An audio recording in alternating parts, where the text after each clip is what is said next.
Hello నమస్తే, welcome to our channel TG TV. వార్తా కథనాలపై విశ్లేషణ కార్యక్రమం మార్నింగ్ న్యూస్కు స్వాగతం. నేను మీ జర్నలిస్ట్ సత్య.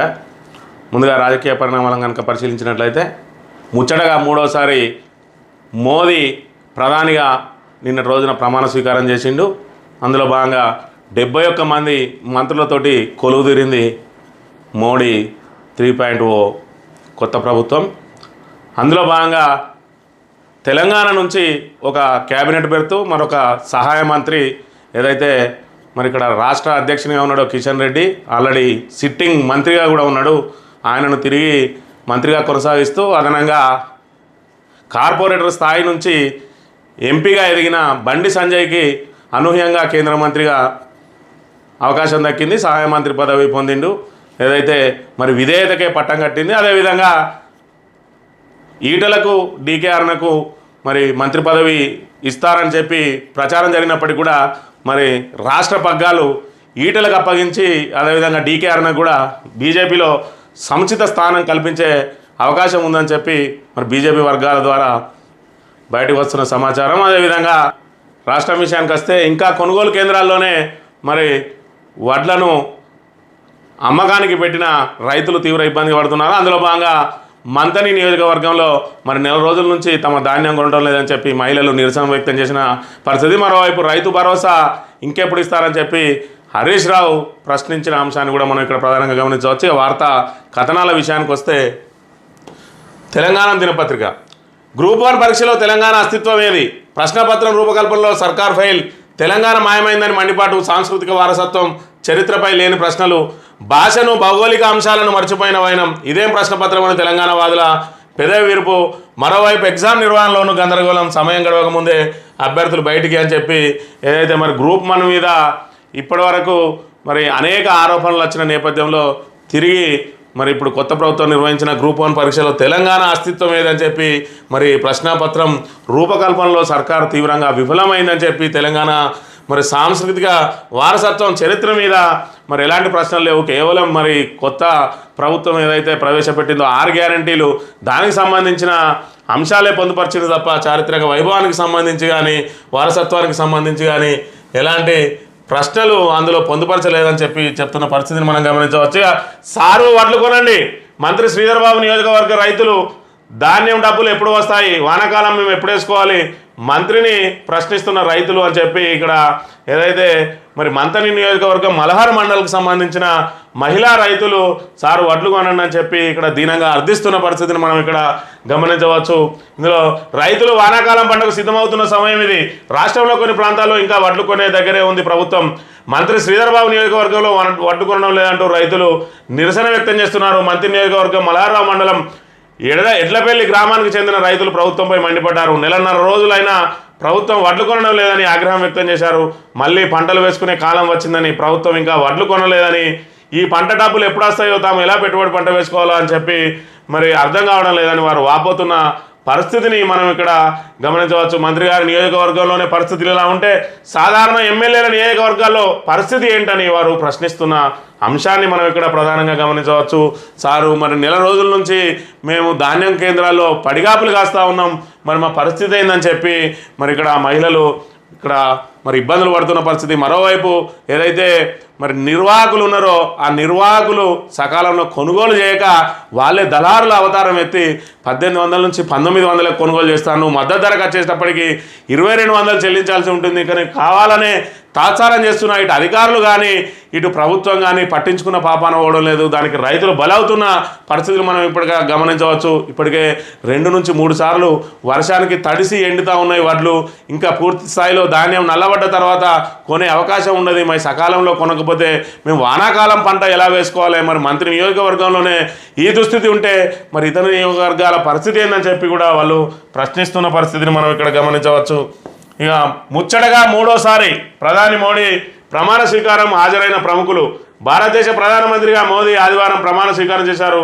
రాష్ట్రపతి భవన్లో రాష్ట్రపతి ద్రౌపది ముర్ము మోడీతో మంత్రులతో ప్రమాణ స్వీకారం చేయించారు. మొదటిసారిగా మోడీ 2014లో ప్రధానిగా బాధ్యతలు చేపట్టారు. తర్వాత 2019, ఇప్పుడు 2024 వరుసగా బాధ్యతలు చేపట్టడంతో వరుసగా 3వ ప్రధాని పగ్గాలు చేపట్టి హ్యాట్రిక్ సాధించారు. మోడీ ప్రమాణ స్వీకార కార్యక్రమానికి దాదాపుగా 8,000 మంది దేశ విదేశీ ప్రముఖులు మరియు సార్క్ సభ్య దేశాల నేతలు హాజరయ్యారని చెప్పి ముచ్చటగా 3వసారి మరి నిన్న మోడీ ప్రమాణ స్వీకారానికి సంబంధించిన అంశాన్ని ప్రధానంగా ప్రచురించింది.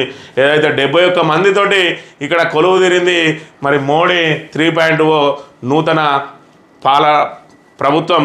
అందులో భాగంగా మరి 30 మందికి ఇక్కడ కేంద్ర కేబినెట్ భర్తలు, 5గురికి స్వతంత్ర హోదా, మరో 36 మందికి సహాయ మంత్రులుగా అవకాశం కల్పించింది. అందులో భాగంగా తెలుగు రాష్ట్రాల నుంచి 5గురికి మరి ఇక్కడ స్థానం లభించింది. అందులో భాగంగా మరి తెలంగాణకు 1, ఆంధ్రప్రదేశ్కు 1 క్యాబినెట్ భర్తలు, అదేవిధంగా తెలంగాణకు 1 సహాయ మంత్రి, ఆంధ్రప్రదేశ్కు 2 సహాయ మంత్రులు అప్పగించిన పరిస్థితిని మనం ఇక్కడ గమనించవచ్చు. అందులో భాగంగా కిషన్ రెడ్డి ఇప్పటి వరకు మరి రాష్ట్ర అధ్యక్షునిగా ఉన్నాడు కాబట్టి బీజేపీలో మరి ఆయన మార్పు తప్పదని చెప్పి ఆయన కేంద్ర మంత్రిగా మరోసారి అవకాశం లభించింది కాబట్టి ఆయన స్థానంలో ఈటలకే పగ్గాలు అప్పచెప్తారని కూడా జోరుగా ప్రచారం సాగుతుంది. అందులో భాగంగా ఈరోజు సీనియర్ బీజేపీ నాయకులతో సంప్రదించిన అనంతరం ఈరోజు ఈటలను రాష్ట్ర అధ్యక్షునిగా ప్రకటించే అవకాశం ఉందని చెప్పి మరోవైపు ఈటలను ఢిల్లీలో ఉండాల్సిందిగా అక్కడ ఏదైతే మరి బీజేపీ అధిష్టాన వర్గం కోరినట్టుగా కూడా తెలిసింది. దాంతో మరి బీజేపీ ఏదైతే మరి రాష్ట్ర అధ్యక్ష పగ్గాలు ఈటలకే అప్పచెప్పనున్నట్టుగా తెలిసింది. రాబోయే మరి స్థానిక సంస్థల ఎన్నికలు కానీ అదేవిధంగా నెక్స్ట్ జరిగే అసెంబ్లీ ఎన్నికల వరకు కూడా పార్టీని బలోపేతం చేసే బాధ్యతను, పార్టీని అధికారంలోకి తీసుకొచ్చే బాధ్యతను ఈటల భుజస్కంధాలపై పెట్టినట్టుగా మనం ఇక్కడ గమనించవచ్చు. ఇక మోడీ కేబినెట్లో 5గురు తెలుగు మంత్రులు అని చెప్పి మనకు తెలుగు ఏదైతే ఏపీ అదేవిధంగా తెలంగాణకు సంబంధించిన 5గురికి చోటు దక్కిన అంశాన్ని ప్రధానంగా ప్రచురించింది. ఇక తాగునీళ్ళ, డ్రైనేజ్ నీళ్ళ, హైదరాబాద్ నల్లాల్లో మురికి నీళ్లు, హైదరాబాద్లోని బాంబాగు నల్లాల్లో మురికి నీరు వస్తుంది. ఆదివారం నల్లా నీళ్ళు వస్తున్న సమయంలో ఓ వ్యక్తి వీడియో తీసి సోషల్ మీడియాలో పోస్ట్ చేశాడు. తాగునీరు, డ్రైనేజ్ నీళ్ళలా చాలా మురికిగా ఉన్నాయి. దీంతో కాలనీ వాసులు ఆందోళన వ్యక్తం చేస్తూ ఉన్నారని చెప్పి ఏదైతే మరి ఇక్కడ హైదరాబాద్లో మరి నీటి పరిస్థితి, తాగునీటి పరిస్థితి దుస్థితి మీద ప్రధానంగా ప్రచురించింది వార్త. ఇక కరెంటు వల్ల బెదిరింపులు, కరెంటు పోయిందంటే ఇంటికి వచ్చి బెదిరిస్తున్న అధికారులు, కరెంటు పోయిందని ట్వీట్ చేసిన వ్యక్తి ట్వీట్ డిలీట్ చేయాలని అధికారుల హుకుం అని చెప్పి ఏదైనా మరి ఇక్కడ కరెంటు పోతే దాని మీద ఏదైతే మరి సామాన్య ప్రజలు ఎవరైతే ఉన్నారో వాళ్ళు ట్విట్టర్లో ట్వీట్ చేస్తే తక్షణం మరి స్పందించి అక్కడ సరిచేయాల్సిన అధికారులు ఇంటికి వచ్చి బెదిరిస్తూ గుండాయిజం చేస్తున్న పరిస్థితులను మనం ఇక్కడ గమనించవచ్చు. ఒకవైపు రేవంత్ రెడ్డి కరెంటు పోతే అధికారులను సస్పెండ్ చేస్తా అని చెప్పి ప్రకటించిన నేపథ్యంలో వాళ్ళు మరి ఇక్కడ ఇలాంటి ట్వీట్లు వస్తే తమకు ఇబ్బంది అవుతుందని చెప్పి మరి సకాలంలో దాన్ని రిపేర్ చేయాల్సిన అధికారులు ట్వీట్ను డిలీట్ చేయకుంటే మీకు అదనపు రుసుము వేస్తామని చెప్పి ఏదైతే వాళ్ళ కరెంటు సర్వీస్ నెంబర్ తోటి ఫిర్యాదు చేసిరో ఆ సర్వీస్ నెంబర్ తోటి ఇంటికి వచ్చి మరి అధికారులు బెదిరిస్తున్న పరిస్థితి. ఈ రకంగా మరి ఇక్కడ అధికారులు కూడా గుండాయిజం చేస్తూ ఉన్నారంటే రాష్ట్రంలో పరిస్థితులు ఏ విధంగా ఉన్నాయో మనం గమనించవచ్చు. ఒకవైపు కాంగ్రెస్ నాయకులు గుండాయిజం చేస్తూ ఉన్నారు, మరోవైపు అధికారులు కూడా అదే స్థాయిలో రెచ్చిపోతున్న అంశాన్ని కూడా మనం ఇక్కడ ప్రధానంగా గమనించవచ్చు. నమస్తే తెలంగాణ విషయానికి వస్తే రైతుకు భరోసా ఇవ్వండి, వచ్చే అసెంబ్లీ సమావేశాల్లో బోనస్పై ప్రభుత్వాన్ని నిలదీస్తాం. హరీష్ రావు షరతులు లేకుండా రైతు భరోసా అందించాలి, ఎరువులు విత్తనాలు అందుబాటులో ఉంచాలి, వ్యవసాయంపై సర్కారుకు చిన్న చూపు, పామ్ దిగుమతిపై కేంద్రం కస్టమ్ డ్యూటీ పెంచాలి, మాజీ మంత్రి సిద్దిపేట ఎమ్మెల్యే హరీష్ రావు అని చెప్పి రైతు భరోసా విషయంలో కాంగ్రెస్ విధానం ఏమిటో స్పష్టం చేయాలి, షరతులు లేకుండా ఎకరానికి 7,500 చొప్పున రైతు భరోసా నిధులు విడుదల చేయాలి, ఎన్నికల కోడ్ ముగిసింది కాబట్టి ప్రజా సమస్యలు రైతు సమస్యలపై దృష్టి పెట్టాలి, జనుము జీలుగా పచ్చిరొట్ట విత్తనాలు రైతులకు అందుబాటులో ఉంచాలని చెప్పి ఏదైతే మరి రైతు బంధు అయిపోయింది, మరి ఇక్కడ ఏదైతే కోడ్ కూడా ముగిసింది కాబట్టి ఇప్పుడు కాంగ్రెస్ ప్రభుత్వం హామీ ఇచ్చిన విధంగా రైతు భరోసా ఇవ్వాలి, ఎకరానికి 7,500 చొప్పున ఎలాంటి షరతులు లేకుండా మరి బేషరతుగా రైతులందరికీ కూడా రైతు భరోసా చెల్లించాలని, మరోవైపు మరి ఇక్కడ జనుము జీలుగా మరి పచ్చిరొట్ట విత్తనాలను కూడా రైతులకు అందుబాటులో ఉంచి మరి ఇక్కడ ఏదైతే కోడ్ ముగిసింది కాబట్టి రైతుల సమస్యల మీద మరి ప్రధానంగా దృష్టి సారించాలని చెప్పి ప్రభుత్వాన్ని కోరిన పరిస్థితిని మనం ఇక్కడ గమనించవచ్చు. కొడంగల్ లిఫ్ట్తో ఆర్థిక భారం, ప్రెషర్ మెయిన్స్తో 52 కోట్ల అదనం, అదిగాక మెయింటెనెన్స్ ఖర్చులు ఎక్స్ట్రా, భారీగా పెరిగిన ఎత్తిపోతల బడ్జెట్, ఉద్దండాపూర్ నుంచి ప్రతిపాదనలు ఉన్నా పట్టించుకొని కాంగ్రెస్ ప్రభుత్వం పంప్ హౌజుల నిర్మాణం ఎరెక్షన్కు అదే సమయం పడుతుందన్న అధికారులు టన్నెల్ నిర్మాణం ఆలస్యం అవుతుందని సాకులు అయినా లిఫ్ట్ చేపట్టడంలో మొదలైంది అని చెప్పి కొడంగల్ లిఫ్ట్ తోటి మరి ఆర్థిక భారం పడుతూ ఉన్నది.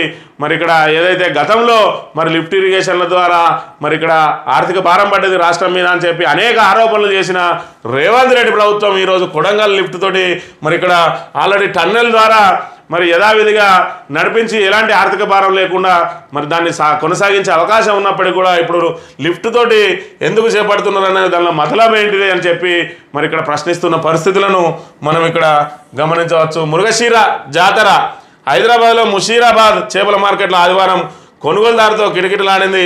మృగశిర కార్తె సందర్భంగా గత 3 రోజుల్లో 100 టన్నుల చేపలు అమ్మడం వల్ల ఆదివారం ఒక్కరోజే రికార్డు స్థాయిలో 50 టన్నుల చేపలు అమ్ముడుపోయాయని చెప్పి మృగశిర కార్తెలో మరి చేపలు తినాలి అనే ఒక ఆనవాయితీ ఉన్నది. ఆ ఆనవాయితీ ప్రకారం మరి ఇక్కడ శనివారం రోజు మరి మృగశిర కార్తె జరిగింది. దానికి శనివారం రోజు తినని వాళ్ళందరూ కూడా మరి నిన్నటి రోజున మార్కెట్కు మరి ముంచెత్తిన అవకాశాన్ని మనం ఇక్కడ గమనించవచ్చు. చేప చెరువుకు తవ్వేది ఉచిత చేపల పంపిణీపై నీళ్ళు పథకం గురించి పట్టింపు లేని ప్రభుత్వం వర్షాకాలం మొదలైన టెండర్ల ఊసేలేదు. 5 లక్షల కుటుంబాల ఉపాధికి గండి మళ్ళీ చేపల దిగుమతుల ప్రమాదం అని చెప్పి మరి ఏదైతే గత ప్రభుత్వం మత్స్యకారుల అభివృద్ధి కోసం మత్స్యకారులకు చేయూత అందించడం కోసం మరి చేపల పెంపకానికి మరి ఏదైతే చేపలను చిన్న చేపలను మరి వాళ్ళకు ఉచితంగా పంపిణీ చేసింది. మరి దానికి సంబంధించి ఇప్పటి వరకు ఎలాంటి టెండర్లు వేయలేదు. మరి మత్స్యకారులకు చేపల పంపిణీ చేస్తారా లేదా అనే విషయంలో ప్రభుత్వం ఇంకా స్పష్టత ఇవ్వలేదనే అంశాన్ని కూడా మనం ఇక్కడ గమనించవచ్చు. అగ్నివీర్కి సంబంధించి ఏదైతే మరి అగ్నివీరును ఎన్డీఏ భాగస్వామ్య పక్షాలైన జేడీయూ లాంటి పార్టీలు తీవ్రంగా వ్యతిరేకిస్తున్న అంశాన్ని మనం గమనించవచ్చు. అందులో భాగంగా 8 ఏళ్లకు అగ్నివీరుల సర్వీస్ 60 నుంచి 70% మంది పర్మనెంట్ స్కీమ్లో మార్పులకు యోచన అగ్నిపథ్ను సమీక్షించాలని ఇటీవల డిమాండ్ చేసిన ఎన్డీఏ మిత్రపక్షాలు సాయుధ దళాల్లో నియామకాల కోసం మోదీ సర్కార్ తీసుకొచ్చిన అగ్నిపథ్ పథకంలో మార్పులు చేయాలని ఆర్మీ యోచిస్తున్నది. స్కీమ్లో భాగంగా నియమితులయ్యే జవాన్లకు కనీస సర్వీస్ కాలాన్ని పెంచాలని భావిస్తున్నది.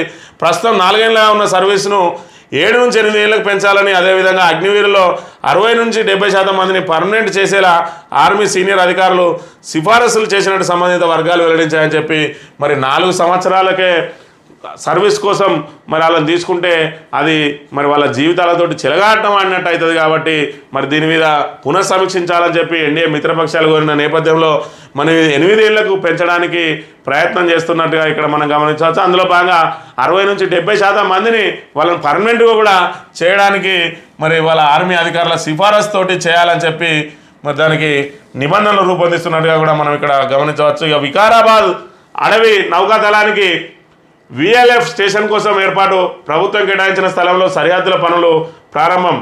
అడవిలో భారత నౌకాదళం దేశంలో 2వ విఎల్ఎఫ్ కమ్యూనికేషన్ ట్రాన్స్మిషన్ స్టేషన్ ఏర్పాటు చేయనున్నది.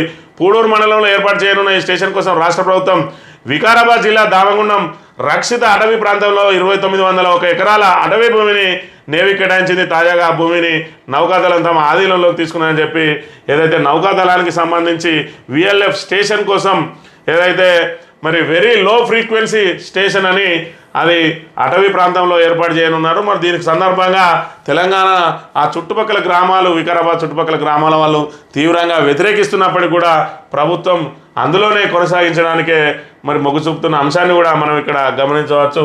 ఇక మనిషి మెదడుతో కంప్యూటర్ ప్రపంచంలోనే తొలి లివింగ్ కంప్యూటర్ అభివృద్ధి చేసిన స్విట్జర్లాండ్ శాస్త్రవేత్తలు చిప్కు బదులుగా మెదడు కణాల వినియోగం కంప్యూటర్ తయారీలో సరికొత్త విప్లవం విద్యుత్ వాడకం 10 లక్షల వంతుకు తగ్గింపు. మనిషి మెదడుతో కంప్యూటర్ తయారైన ఇదేదో సైన్స్ ఫిక్షన్ ఉంది కాదు, కానీ దీన్ని నిజం చేసి చూపించారు స్విట్జర్లాండ్కి చెందిన శాస్త్రవేత్తలు. మనిషి మెదడు కణజాలాలతో ప్రపంచంలోనే తొలి లివింగ్ కంప్యూటర్ను తయారు చేసిన సరికొత్త సాంకేతిక విప్లవానికి నాంది పలికారు. ఫైనల్ స్పార్క్ అనే ఓ స్టార్టప్ కంపెనీ చెందిన పరిశోధకులు బ్రెయినోవేర్ అనే కొత్త కంప్యూటర్ను అభివృద్ధి చేసిందని చెప్పి మరి మనిషి మెదడు కణాల వినియోగంతో కూడా ఇక్కడ చిప్పులకు బదులు మెదడు కణాలను వినియోగించి కంప్యూటర్లను తయారు చేయడానికి మరి ఇక్కడ కొత్తగా పరిశోధనలు చేసిన పరిస్థితి అది కూడా కొలిక్ వచ్చిందని చెప్తా ఉన్నారు. 10 లక్షల వంతు తగ్గుతుంది విద్యుత్ వాడకం అని కూడా చెప్తున్న పరిస్థితి. టెక్నాలజీ అనేది మరి ఏ విధంగా రూపాంతరం చెందుతుంది, మరి మనిషికి బదులు మరి కంప్యూటర్లు వచ్చినాయి, మెదడుకు బదులు చిప్పులు వచ్చినాయి, మళ్ళీ ఆ చిప్పుల స్థానంలో మళ్ళీ మెదడు కణజాలాలను చేస్తున్నారు. అంటే మనిషి ఎంత సైన్స్ చుట్టూ తిరిగినా, ఎంత టెక్నాలజీ చుట్టూ తిరిగినా చివరికి మళ్ళీ మనిషి సంబంధించిన అవయవాలు కూడా ఇక్కడ చిప్పుల కంటే వేగంగా పనిచేస్తాయని చెప్తున్న పరిస్థితిని మనం ఇక్కడ గమనించవచ్చు. మా ధాన్యం కొనేటప్పుడు ఎడ్లపల్లిలో కొనుగోలు కేంద్రం వద్ద రైతుల ఆందోళన అని చెప్పి మంత్రి నియోజకవర్గానికి సంబంధించి మల్హార్ మండల్లో ఇక్కడ రైతుల ఆవేదనకు సంబంధించి కూడా నమస్తే తెలంగాణ దినపత్రిక వార్తను ప్రచురించింది. ఇక సాక్షి దినపత్రిక విషయానికి వస్తే మోడీ అనే నేను ప్రధానిగా నరేంద్రుని ప్రమాణ స్వీకారం వరుసగా మూడోసారి నెహ్రూ రికార్డు సమం 72 మందితో కొలువుదీరిన కేంద్ర మంత్రివర్గం షా, రాజ్నాథ్, నిర్మలా, గడ్కరీ, జయశంకర్ల కొనసాగింపు. ఆంధ్రప్రదేశ్కు 3, తెలంగాణకు 2 పదవులు అని చెప్పి ఇక్కడ ఏదైతే మరి ఆయనతో కలిపి 71 మంత్రి పదవులు, అదేవిధంగా నరేంద్ర మోడీ ప్రధానమంత్రితో కలిపి 72 మందితోటి ఇక్కడ ప్రభుత్వం కొలువుదీరిన విషయాన్ని మనం ఇక్కడ గమనించవచ్చు. తెలంగాణకు సంబంధించి కిషన్ రెడ్డికి, అదేవిధంగా బండి సంజయ్కి మరి క్యాబినెట్లో బెర్తులు దక్కినాయి. విధేయతకు పెద్దపీట మోడీ కేబినెట్లో రాష్ట్రం నుంచి కిషన్ రెడ్డి, బండి సంజయ్లకు ఛాన్స్ అని చెప్పి మరి ఛాన్స్ అలా నిన్నటి రోజున ప్రమాణ స్వీకారం కూడా చేసిన విషయాన్ని మనం ఇక్కడ గమనించవచ్చు. ఇక బీజేపీ రాష్ట్ర అధ్యక్షునిగా ఈటెల రాజేందర్ సోమవారం అమిత్ షాతో భేటీ తర్వాత అధికారికంగా ప్రకటించే ఛాన్స్. కిషన్ రెడ్డికి మళ్ళీ కేంద్ర మంత్రి పదవి రావడంతో రాష్ట్ర పార్టీకి కొత్త అధ్యక్షుడు నియామకం. స్థానిక సంస్థల ఎన్నికల్లో పార్టీని మరింత బలోపేతం చేయడంపై ఫోకస్. వచ్చే అసెంబ్లీ ఎన్నికల్లో అధికారం చేజిక్కించుకోవాలనే దీర్ఘకాలిక వ్యూహం. ఏదైతే ఈటెల రాజేందర్కు మరి పార్టీ పగ్గాలు అప్పగించబోతా ఉన్నారు, ఏదైతే మంత్రివర్గంలో చోటు లభిస్తుందని చెప్పి మరి ఇక్కడ వార్తలు వెలువడినప్పటికీ కూడా ఆయనకు పార్టీ పగ్గాలు అప్పగించడానికి అధిష్టానం మొగ్గు చూపినట్టుగా మనం ఇక్కడ గమనించవచ్చు. ఈటెల రాజేందర్ మరి బీసీల్లో బలమైన నేత, గతంలో మరి ఇక్కడ టీఆర్ఎస్ నుంచి 2 సార్లు మంత్రిగా చేసిండు. అదేవిధంగా తెలంగాణ ఉద్యమంలో కీలక పాత్ర పోషించిన ఈటెల రాజేందర్ మరి ఆయన ఇమేజ్ అంతా కూడా వాడుకొని రాబోయే అసెంబ్లీ ఎన్నికల వరకు పార్టీని బలోపేతం చేయడానికి ఆయనకు పగ్గాలు అప్పగిస్తున్నట్టుగా కూడా మనం ఇక్కడ గమనించవచ్చు. అదేవిధంగా స్థానిక సంస్థల ఎన్నికల్లో కూడా బీజేపీ పాగా వేయాలని ప్రయత్నిస్తున్నది. అందులో భాగంగానే ఈటెల రాజేందర్కు మరి ఇక్కడ పగ్గాలు అప్పగించబోతున్నట్టు కూడా మనం గమనించవచ్చు. ఇకపోతే జమ్మూ కాశ్మీర్లో నిన్నటి రోజున మరి దుండగులు ఎవరైతే ఉన్నారో, ఉగ్రవాదులు ఇక్కడ ప్రయాణికులు ఎవరైతే యాత్రికులు ఉన్నారో ఆ తీర్థయాత్రకు వెళ్ళే యాత్రికుల బస్సు మీద మరి ఇక్కడ కాల్పులు జరిపిండ్రు. తీర్థయాత్రికుల బస్సుపై కాల్పులు, లోయలో పడిన బస్సు 9 మంది మృతి.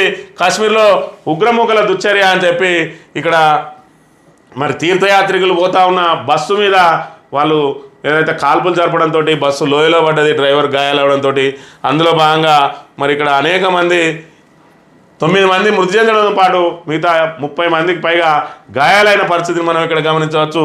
ఏదైతే జమ్మూ కాశ్మీర్లో అసెంబ్లీ ఎన్నికలు నిర్వహించనున్న నేపథ్యంలో ఇలాంటి ఉగ్ర దాడులు చేసి వాళ్ళు తమ ఉనికిని కాపాడుకునే ప్రయత్నం చేస్తున్న విషయాన్ని కూడా మనం ఇక్కడ గమనించవచ్చు. పోలీస్ హ్యాకర్ 20 ఏళ్ల విద్యార్థి ఢిల్లీలో అరెస్ట్. హైదరాబాద్కు తెచ్చిన పోలీసులు. గతంలోనూ అతడిపై సైబర్ నేరాల కేసు. తెలంగాణ పోలీస్ యాప్ల నుంచి ఏ పౌరుడి సమాచారం పోలేదు, ఏ వినియోగదారుడికి డేటా లీక్ కాలేదు. సహనిందితులను గుర్తించేందుకు దర్యాప్తు కొనసాగిస్తామని చెప్పి మరి ఇక్కడ పోలీస్ డిపార్ట్మెంట్కు సంబంధించి మరి ఏదైతే వాళ్ళ వెబ్సైట్లు ఉన్నాయో అవి హ్యాక్ అయిన విషయం మనకు విదితమే. అందులో భాగంగా దాన్ని హ్యాక్ చేసినది కేవలం 20 సంవత్సరాలు గల ఒక విద్యార్థి. మరి ఇక్కడ పోలీస్ డిపార్ట్మెంటు ఏదైతే వెబ్సైట్ను హ్యాక్ చేసిండు, అతను ఢిల్లీలో అరెస్ట్ చేసి నిన్నటి రోజున హైదరాబాద్కు తీసుకొచ్చిండు. అందులో నుంచి మరి పౌరుల సమాచారం ఏది కూడా మరి ఇంకా ఎవరికి లీక్ కాలేదు, అది ఎవరికి ఇవ్వలేదు, వెబ్సైట్లో కూడా పెట్టలేదు, అది భద్రంగానే ఉన్నదని చెప్పి పోలీసులు చెప్తున్న పరిస్థితిని మనం ఇక్కడ గమనించవచ్చు. జేఈ అడ్వాన్స్లో మనోళ్ళ మెరుపులు. 100లోపు ర్యాంకుల్లో 20 మంది మనవారే. భోగలపల్లి సందేశ్కు జాతీయ స్థాయిలో 3వ ర్యాంకు. జాతీయ టాపర్గా ఢిల్లీ విద్యార్థి వేద్ లహోటి. 2 రాష్ట్రాల్లో కలిపి 12,000 మందికి అర్హత. పెరిగిన కటాఫ్ పర్సంటైల్. నేటి నుంచి జోసా కౌన్సిలింగ్ మొదలు అని చెప్పి జేఈ అడ్వాన్స్లో మరి ఏదైతే టాప్ 10లో 4 ర్యాంకులు తెలుగు విద్యార్థులకే వచ్చిన పరిస్థితిని మనం ఇక్కడ గమనించవచ్చు. అదేవిధంగా 2 తెలుగు రాష్ట్రాల్లో కలిపి 12,000 మందికి అర్హత లభించింది. 100లోపు ర్యాంకుల్లో 20 మంది కూడా తెలుగు రాష్ట్రాల నుంచి చోటు లభించిందని చెప్పి ప్రధానంగా ప్రచురించింది. ఇక ఆంధ్రజ్యోతి విషయానికి వస్తే హ్యాట్రిక్ ప్రమాణం అని చెప్పి మోడీ ప్రమాణ స్వీకారానికి సంబంధించి నిన్న అంగరంగ వైభవంగా జరిగిన మరి మోడీ ప్రమాణ స్వీకారోత్సవానికి సంబంధించిన వార్తను ప్రచురించింది. కిషన్ రెడ్డికి మళ్ళీ కిరీటం. అదేవిధంగా బండి సంజయ్కి పోరాటానికి దక్కిన ఫలితం ఎర్రన్న వారసుడిగా మరి ఇక్కడ ఏదైతే ఎర్రన్నాయుడు కొడుకు రామ్మోహన్ నాయుడుకు నిన్న మంత్రి పదవి దక్కింది టీడీపీ తరఫున. అదేవిధంగా పెమ్మసాని డాక్టర్ నుంచి కేంద్ర మంత్రిగా ఎన్ఆర్ఐ పెమ్మసాని చంద్రశేఖర్కు గెలిచిన తొలిసారే జాక్పాట్ అని ఈయనకు సహాయ మంత్రి పదవి లభించింది. అదేవిధంగా బీజేపీ తరఫున శ్రీనివాస వర్మ సామాన్య కార్యకర్తకు పట్టం అని చెప్పి శ్రీనివాస వర్మకు మొత్తంగా తెలుగు రాష్ట్రాల నుంచి 5గురికి ఈసారి మరి ఇక్కడ కేంద్రంలో బెర్త్ లభించింది కేంద్ర క్యాబినెట్లో అనే విషయాన్ని మనం ఇక్కడ గమనించవచ్చు. అదేవిధంగా రాష్ట్ర బీజేపీ పగ్గాలు ఈటలకు అని చెప్పి ఈటల రాజేందర్కి సంబంధించిన వార్తను ప్రధానంగా ప్రచురించింది. డీకేఆర్ను కూడా కీలక పదవి ఇస్తారని చెప్పి ప్రధానంగా ప్రచురిస్తున్న పరిస్థితి. ఇక తెలంగాణకు జేఈ అడ్వాన్స్లో టాప్ 10లో 3 ర్యాంకులు రాష్ట్రానికే, తొలి 100 ర్యాంకుల్లో 26 ర్యాంకులు తెలుగు రాష్ట్రాలకే. వీరిలో 16 మంది తెలంగాణ, మిగతా 10 మంది ఏపీ నుంచి. మద్రాస్ జోన్ నుంచి మహిళల్లో టాపర్గా రాష్ట్ర అమ్మాయి, తెలంగాణ గురుకుల విద్యార్థులకు మంచి ర్యాంకులు అని చెప్పి మరి జేఈలో తెలంగాణ తన సత్తా చాటింది. అందులో భాగంగా గురుకుల పాఠశాలలు ఏవైతే ఉన్నాయో, అంటే గత ప్రభుత్వం కేసీఆర్ ప్రభుత్వం గురుకుల పాఠశాలను మరి 120 ఉన్న గురుకుల పాఠశాలను 1100 వరకు పెంచింది. అందులో భాగంగా ఇప్పుడు అవి సత్ఫలితాలు ఇస్తున్న అంశాన్ని మనం ఇక్కడ గమనించవచ్చు. గురుకుల విద్యార్థులు మరి జేఈలో ఒక మెరుపు మెరిసిండు అని అంటే గత ప్రభుత్వం ఏర్పాటు చేసిన గురుకులాల్లో మరి విద్య ఏ విధంగా ఉన్నదనే విషయాన్ని కూడా మనం గమనించవచ్చు. ఆ గురుకులాలకు సంబంధించి మరి ఆర్ఎస్ ప్రవీణ్ కుమార్ ఎవరైతే ఉన్నారో ఆయన ఆ గురుకులాల బలోపేతంలో కీలక పాత్ర పోషించిండు. అందులో భాగంగానే ఈరోజు మరి గురుకుల విద్యార్థులు కూడా తమ సత్తా చాటుతున్న అంశాలను మనం ఇక్కడ గమనించవచ్చు. అశ్రునయనాలతో రామోజీరావు అంత్యక్రియలు, ఫిల్మ్ సిటీలో స్మృతివనంలో అంతిమ సంస్కారాలు అధికారిక లాంఛనాలతో నిర్వహించిన ప్రభుత్వం, రామోజీ పాడమోసిన టీడీపీ అధినేత చంద్రబాబు, అంతిమ యాత్రలో రాజకీయ సినీ ప్రముఖులు, కన్నీటితో వీడుకోలు పలికిన కుటుంబ సభ్యులు అని చెప్పి మరి మీడియా మొగల్ ఏదైతే రామోజీరావు మరి ఆయన అంతిమ యాత్ర అనేది నిన్న ఫిల్మ్ సిటీలోని మరి ఆయన చనిపోకముందే స్మృతివనం నిర్మించుకున్నాడు. ఆ స్మృతివనంలోనే ఆయన అంత్యక్రియలు నిర్మించిన పరిస్థితిని కూడా మనం ఇక్కడ గమనించవచ్చు. ఇక ఈనాడు దినపత్రిక విషయానికి వస్తే మరి మోడీ 3వసారి పట్టాభిషేకం అని చెప్పి మోడీ ప్రమాణ స్వీకారానికి సంబంధించిన వార్తను ప్రధానంగా ప్రచురించింది. అదేవిధంగా మీ స్ఫూర్తి అజరామరం అని చెప్పి ఏదైతే రామోజీరావు అంతిమయాత్రకు సంబంధించి ఆయన కుమారుడు అదేవిధంగా ఆయన మనవడు మన ఆయనకు అంతిమ సంస్కారాలు నిర్వహిస్తున్న అంశాన్ని ప్రధానంగా ప్రచురించింది. అదేవిధంగా జేఈ అడ్వాన్స్లో మనోళ్ళదే హవా, అర్హుల్లో 7 నుంచి 8,000 మంది తెలుగు విద్యార్థులు అని చెప్పి మరి ఇక్కడ జేఈలో సత్తా చాటిన తెలంగాణ విద్యార్థుల గురించి ఇక్కడ ప్రధానంగా ప్రచురించింది. తగ్గిన ప్రశ్నల కాఠిన్యం, లాజికల్ ఆర్థమెటిక్ ఎక్కువ సమయం, ప్రశాంతంగా ముగిసిన గ్రూప్ 1 పరీక్ష ప్రిలిమ్స్ అని నిన్న రోజున గ్రూప్ 1 పరీక్షకు సంబంధించి మరి ప్రశ్నలలో ఏదైతే కఠినమైన ప్రశ్నలను ఇయ్యలేదు అని చెప్పిన పరిస్థితి. ఇక కార్యకర్త నుంచి కేంద్ర సహాయ మంత్రి దాకా బండి సంజయ్ 1971 జూలై 11న జన్మించిండు. ఆయన తల్లిదండ్రులు శకుంతల బండి నరసయ్య, భార్య బండి అపర్ణ, ఎస్బీఐ ఉద్యోగి, పిల్లలు సాయి భగీరథ్, సాయి సుముఖ్. ఏదైతే మరి చిన్న బీజేపీ కార్యకర్తగా తన ప్రస్థానం మొదలుపెట్టి కార్పొరేటర్గా మరి ఎన్నికైన ఆయన కార్పొరేట్ నుంచి మరి ఎమ్మెల్యేగా పోటీ చేసి ఎమ్మెల్యేగా ఓటెంపాలు అయినా కూడా మళ్ళీ ఎంపీగా పోటీ చేసి ఎంపీగా విజయం సాధించి ఆ తర్వాత రాష్ట్ర అధ్యక్ష బాధ్యతలు చేపట్టి మరి బీజేపీ బలోపేతంలో తన మార్కు వేసుకొని అనంతరం 2వసారి కూడా ఎంపీగా గెలుపొంది ఈరోజు మరి కేంద్ర సహాయ మంత్రిగా ఎదిగిండు కరీంనగర్కు చెందిన బండి సంజయ్. ఇదంతా కూడా అంటే సామాన్యులకు ఈ రకంగా మరి పట్టం కట్టింది బీజేపీ పార్టీ అనే విషయాన్ని మనం ఇక్కడ గమనించాలి. ఇటు కిషన్ రెడ్డిని చూసుకున్నప్పటికీ కూడా మరి ఏదైతే బీజేపీలో ఆఫీస్ బాయ్ స్థాయి నుంచి ఈరోజు కేంద్ర మంత్రిగా ఎదిగిండు. అంటే ఇద్దరు కూడా ఈయన రెడ్డి సామాజిక వర్గానికి చెందిన కూడా మరి ఆర్థికంగా బలహీన వర్గాలకు చెందిన వ్యక్తే. ఇద్దరు బలహీన వర్గాలకు సంబంధించిన వ్యక్తులు ఈరోజు కేంద్రంలో మరి ఉన్నత స్థానంలో ఉండడం అనేది మరి సామాన్యులకు కూడా చోటు లభించడం అనే విషయాన్ని మనం ఇక్కడ ఆనందంగా మరి సంబరాలు జరుపుకోవాల్సిన అవసరం ఎంతైనా ఉన్నది. ఇక స్థానిక వార్తల విషయానికి వస్తే బండికి పట్టం, మోదీ మంత్రివర్గంలో స్థానం అని చెప్పి అంచెలంచెలుగా ఎదిగిన బండి సంజయ్ కార్పొరేటర్ నుంచి ఈరోజు సహాయ మంత్రిగా కేంద్ర సహాయ మంత్రిగా మరి కేంద్ర కేబినెట్లో చోటు దక్కించుకున్న అంశాన్ని ప్రధానంగా ప్రచురించింది. గ్రూప్ 1 ప్రిలిమ్స్ ప్రశాంతం, కరీంనగర్ ఉమ్మడి జిల్లాలో 29,151 మంది అభ్యర్థులు హాజరు, 8,001 మంది గైర్హాజరు. నిమిషం నిబంధనతో పలువురికి నో ఎంట్రీ అని చెప్పి మరి ఏదైతే నిమిషం ఆలస్యమైన మరి పరీక్షకు హాజరు కానివ్వన్న దాంతో మరి 8,000 మందికి పైగా గైరాజరైనంటే ఇందులో కొంతమంది అయినా అక్కడికి వచ్చి మరి నిమిషం నిబంధనతోటి వెనుదిరిగి వెళ్ళిన అంశాన్ని మనం ఇక్కడ గమనించవచ్చు.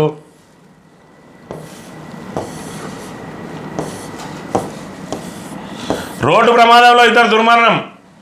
కేశవపట్నం వద్ద ఘటన, కొత్తగట్టులో విషాదం. శంకరపట్నం మండలం కేశవపట్నంలో పట్నం శివారులో జాతీయ రహదారిపై జరిగిన రోడ్డు ప్రమాదంలో ఇద్దరు కొత్తగట్టు యువకులు దుర్మరణం చెందారు. స్థానికులు తెలిపిన వివరాల ప్రకారం కొత్తగట్టు గ్రామానికి చెందిన పిట్టల మహేష్, నర్సింగోజు అరవిందాచార్ అనే ఇద్దరు యువకులు కూడా మరి రోడ్డు ప్రమాదంలో అతివేగం హానికరం అని చెప్పినప్పటికీ కూడా అదేవిధంగా ఏదైతే మరి బండ్లు నడిపే విషయంలో జాగ్రత్తలు పాటించాలని చెప్పినా వినకుండా ఇలా దుర్మరణం పాలవుతున్న అంశాన్ని కూడా మరి ఇటు పోలీస్ అధికారులు మరి వాళ్ళ కౌన్సిలింగ్లు ఇవ్వాలి. యువత అందరికీ కూడా ఏదైతే ద్విచక్ర వాహనదారులు స్పీడ్గా వెళ్ళే వాళ్ళందరినీ కూడా మరి వాళ్ళకు ఇక్కడ కౌన్సిలింగ్ ఇచ్చి వాళ్ళకు అవగాహన కల్పించాల్సిన అవసరం ఎంతైనా ఉన్నది. ప్రశాంతంగా గ్రూప్ 1 పరీక్ష పెద్దపల్లికి సంబంధించి పెద్దపల్లి జిల్లాలో ఇక్కడ కలెక్టరు అదేవిధంగా సిపిలు ఇక్కడ పరీక్ష కేంద్రం వద్ద ఏర్పాట్లను పరిశీలిస్తున్న విషయాలను మనం ఇక్కడ గమనించవచ్చు. యూత్ కాంగ్రెస్ అధ్యక్షుడు బహిష్కరణ. పార్టీలో క్రమశిక్షణ ఉల్లంఘించిన యూత్ కాంగ్రెస్ మండల అధ్యక్షుడు దాసరి శివకుమార్ను పార్టీ నుంచి బహిష్కరించినట్లు యూత్ కాంగ్రెస్ రాష్ట్ర అధ్యక్షుడు శివసేనారెడ్డి, పెద్దపల్లి పార్లమెంట్ ఇన్ఛార్జ్ తిప్పారం సంపత్, పెద్దెల్లి తేజస్విని ప్రకాశ్లు ఉత్తర్వు జారీ చేసినట్లు జిల్లా యూత్ కాంగ్రెస్ అధ్యక్షుడు జమ్నీగౌడ్, మంత్రి నియోజకవర్గ అధ్యక్షుడు శ్రీనివాస్ శివకుమార్ పార్టీ నిబంధనలకు వ్యతిరేకంగా వ్యవహరించగా సస్పెండ్ చేసినట్టు తెలిపారు. 5 నెలలుగా వ్యక్తిగత కక్షలతో గ్రామంలో అరాచకం సృష్టిస్తూ పార్టీకి తప్పుడు సమాచారం ఇస్తూ బ్లాక్మెయిల్ రాజకీయాలకు పాల్పడుతూ ఓ వివాహితను మోసం చేసిన కేసులో శివకుమార్ నిందితుడిగా ఉండడంతో ఈ నిర్ణయం తీసుకున్నట్టుగా తెలిపారు. ఏదైతే రామగిరి మండలం అంటే మంత్రి నియోజకవర్గం సంబంధించి రామగిరి మండలం యూత్ కాంగ్రెస్ అధ్యక్షుడు మరి దాసరి శివను ఇక్కడ సస్పెండ్ చేసినట్టుగా యూత్ అధ్యక్షుని బహిష్కరించినట్టుగా నిన్నటి రోజున మరి ప్రకటన వెలువడింది. ఈయన ఏదైతే అదే గ్రామానికి చెందిన ఒక వివాహిత మహిళను మరి లోబర్చుకొని ఆమె దగ్గర డబ్బులు తీసుకొని శారీరకంగా వాడుకొని మోసం చేయడంతో ఆమె మరి కేసు పెట్టింది. వాళ్ళ కుటుంబ సభ్యులందరి మీద కూడా కేసు పెట్టడంతో వాళ్ళందరూ కూడా ఇప్పుడు పరారీలో ఉన్నారు. మరి కేసు నమోదైంది 25వ తేదీన. మరి 25వ తేదీ నుంచి కూడా ఇప్పటి వరకు పోలీసులు మరి వాళ్ళ జాడ కనుగొనలేదు. అంటే దానికి కారణం ఆయన అధికార పార్టీకి చెందిన వ్యక్తి కావడంతో మరి ఆయనను పట్టుకోవడం లేదని చెప్పి విమర్శలు వస్తున్న నేపథ్యంలో ఇక్కడ అధికార పార్టీ నుంచి మరి అతన్ని సస్పెండ్ చేసిండ్రు. మరి ఇప్పటికైనా పోలీసులు వారి ఆచూకీని కనుగొని మహిళకు న్యాయం చేస్తారా, లేదంటే ఆ మహిళ కూడా తాను రోడ్డెక్కుతా అని చెప్పి రోడ్డెక్క తప్పదని, ఎందుకంటే తనకు బెదిరింపులు వస్తున్నాయని కూడా వాపోతున్న పరిస్థితులు మనం గమనించవచ్చు. ఇప్పటికైనా పోలీసులు అరెస్ట్ చేసి ఆ మహిళకు న్యాయం చేయాలని చెప్పి స్థానికులు కోరుతున్న పరిస్థితి ఇది. ఈరోజు మార్నింగ్ న్యూస్. తిరిగి రేపు కలుద్దాం. Thank you very much.